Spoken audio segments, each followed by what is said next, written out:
Semina verbi, la semence du Verbe dans le cœur des hommes et des femmes d'aujourd'hui. Homélie du 17e dimanche du temps ordinaire année C par l'abbé Christophe Larré, prêtre du clergé diocésain de Dapong au Togo. La première lecture est tirée du livre de la Genèse, chapitre 18, versets 20 à 32. Le psaume 100. La deuxième lecture est tirée de l'Épître aux Colossiens, chapitre 2, versets 12 à 14. L'évangile est tiré de Saint Luc au chapitre 11, versets 1 à 13.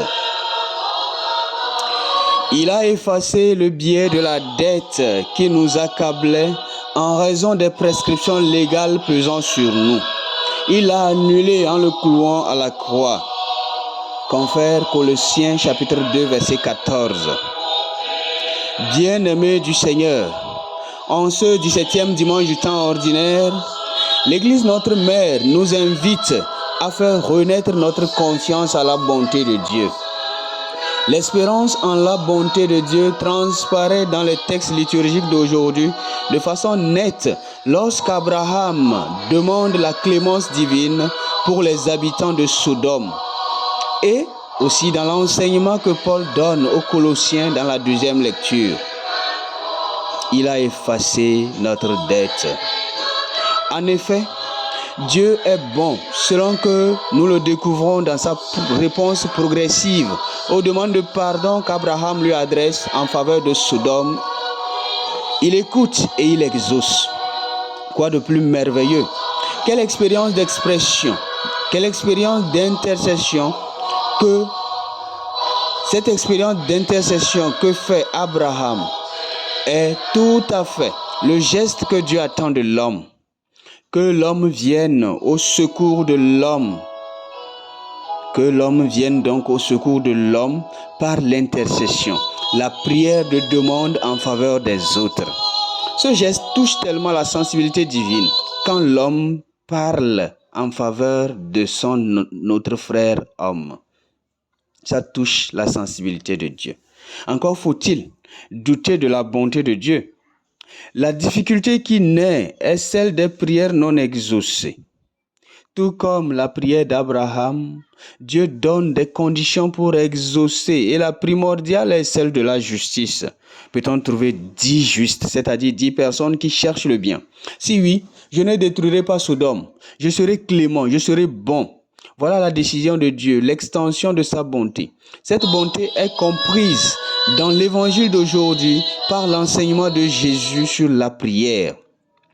À la demande d'enseigner comment prier, Jésus transmet la prière du Notre Père qui contient en elle la reconnaissance du Dieu qui ordonne tout, du Dieu qui fait tout, du Dieu qui gère tout, du Dieu à qui tout appartient, mais aussi des demandes convenables qu'on peut lui adresser, comme définit Saint Jean de Damas la prière. La prière, dit Saint Jean de Damas, est la demande à Dieu des biens convenables. Et c'est justement ce que fait le Notre Père. Le Notre Père se présente plus comme une prière de demande que le Christ prolonge avec un commentaire sur l'efficacité de la prière. Si la requête est juste, si elle a pour objet ce qui est essentiel pour vivre, à l'image de la nourriture demandée par un enfant à son père, alors Dieu répondra. Bien-aimé, notre Dieu n'est pas seulement bon, mais il est la bonté elle-même dans sa façon de gérer patiemment les hommes malgré les énormités qui se régleraient par sa puissante action pour détruire. Dieu pouvait détruire, mais il gère patiemment. Dieu écoute la supplication des hommes en faveur des hommes. Abraham nous a enseigné la belle manière de plaire à Dieu qui consiste à être celui ou celle par qui Dieu accorde des grâces à nos frères et sœurs. Cela s'appelle intercession. Intercession. C'est ici l'occasion de féliciter ceux qui prient pour les autres. Surtout, une pensée spéciale au groupe du renouveau charismatique qui a le volet intercession dans leurs activités spirituelles. Intercéder signifie supplier en faveur de quelqu'un, offrir à Dieu la prière d'autrui. Saint Grégoire de Nazianze fait une merveilleuse analyse sur la prière et déduit que quand chacun prie pour chacun, au final, le circuit sera continuel de telle sorte que tout le monde priera pour tout le monde et ainsi Dieu exauce le plus vite possible parce que c'est une communion d'amour. Le modèle parfait de la prière d'intercession,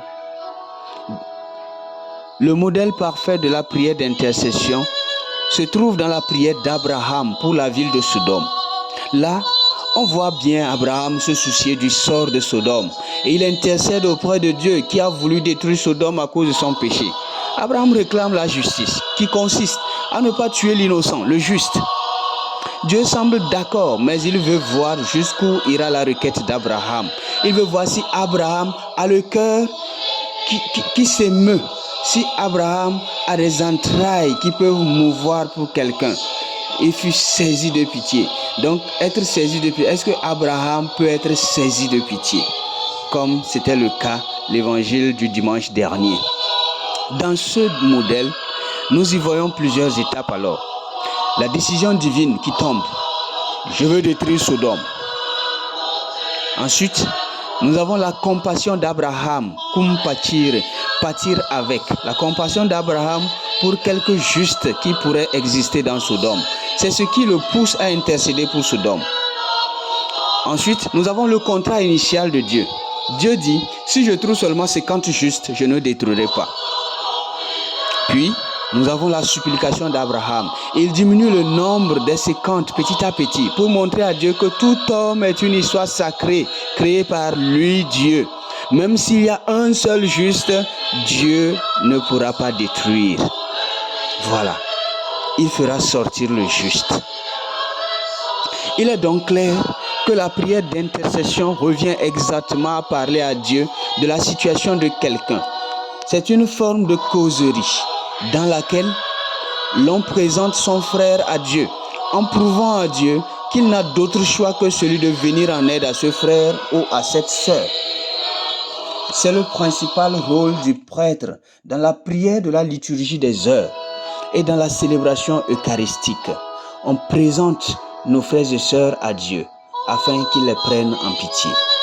C'est aussi le rôle de chaque fidèle dans sa prière personnelle en demandant des biens convenables à Dieu, non pour soi uniquement, mais aussi et surtout pour les autres, comme Abraham l'a fait pour les rares justes qui se trouveraient dans Sodome. Voilà bien un effort constant à faire par chacun d'entre nous. Une façon de créer des liens entre les hommes en parlant de son frère à Dieu pour son bien. Une prière toute simple serait un atout. Seigneur, je te présente mon frère ou ma sœur. Bénis-le ou protège-le. Pardonne-lui sa faute. Cependant, aujourd'hui, la citation philosophique, selon laquelle l'homme est un loup pour l'homme, semble être la norme des relations sociales. Facilement, on aimerait faire du tort à quelqu'un parce qu'on estime que Dieu ne le fait pas assez. Donc Dieu n'a pas trop puni la personne. Il faudrait que ce soit moi ou quelqu'un d'autre qui le fasse. Donc facilement, on fait du tort aux uns aux autres. Facilement, on prie aussi pour la chute des autres pendant que Dieu attend patiemment leur relèvement. Facilement également, un autre Abraham de notre temps aurait plutôt dit à Dieu de détruire Sodome parce que son péché est trop grand. Voilà. Au lieu d'être facilitateur de la grâce de Dieu, l'on devient des douaniers de la grâce des autres à travers les étiquettes dans lesquelles on les enferme sans option de changement ou d'amélioration. Dieu n'est pas compliqué. Dieu n'est pas compliqué, comme j'ai l'habitude de le dire. Et c'est le résumé que Saint Paul nous a déjà fait dans la deuxième lecture de ce jour. Oui, Dieu est simple. Je cite, « Il a effacé le billet de la dette qui nous accablait en raison des prescriptions légales pesant sur nous. Il l'a annulé en le clouant à la croix. » Autrement dit,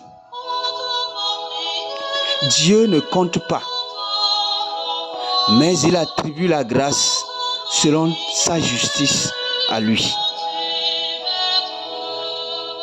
Que l'Eucharistie de ce jour nous aide à intercéder en faveur des autres, tout en nous remettant de façon confiante dans la main de Dieu en lui disant Que ta volonté soit faite. Amen. Pays de patience pour les pays de la faim, pour ceux qui dans leur silence espèrent en lendemain, nous te prions Seigneur. Entends nos prières, entends nos voix, entends nos prières monter vers toi.